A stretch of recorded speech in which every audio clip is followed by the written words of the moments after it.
3 কোটি দিলেন হাসপাতালকে। একজন 82, একজন 77 এবং একজন 72। তাদের পৈতৃক সম্পত্তির পুরোটাই দান করেছেন বেলুড়ের শ্রমজীবী হাসপাতালকে। অথচ এই 3 জনের কেউই কোটিপতি নন। তাহলে এই কোটি কোটি টাকার সম্পত্তি কেন হাসপাতালকে দান করে দিলেন? 3 বোনের মধ্যে 2 বোন বিয়ে করেননি, একজন ঘোর সংসারী, তারপরেও জীবন সামনে এসে এমন মহৎ কাজ। আসলে দান করার জন্য বড় মন দরকার, তার জন্য ধনী হওয়ার প্রয়োজন নেই। শেষ বয়সে এসে যেন সেই পাঠই পড়ালেন 3 কন্যা।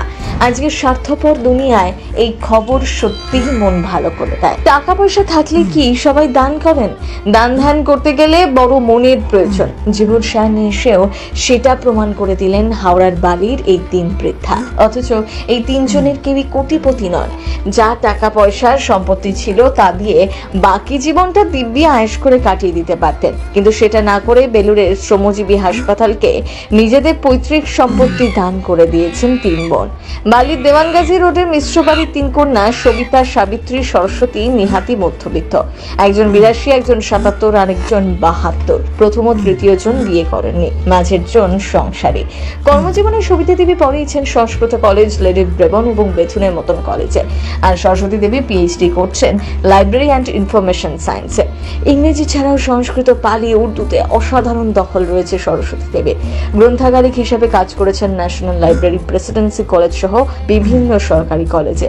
2 বোন থাকেন দেওয়ানগাজী রোডে প্রায় 100 বছরের পুরনো পৈতৃক বাড়িতে। সেই বাড়ি এবং প্রায় লাগোয়া 3 বিঘে জমি এবং একটি পুকুর তারা দান করেছেন শ্রমজীবী হাসপাতালকে।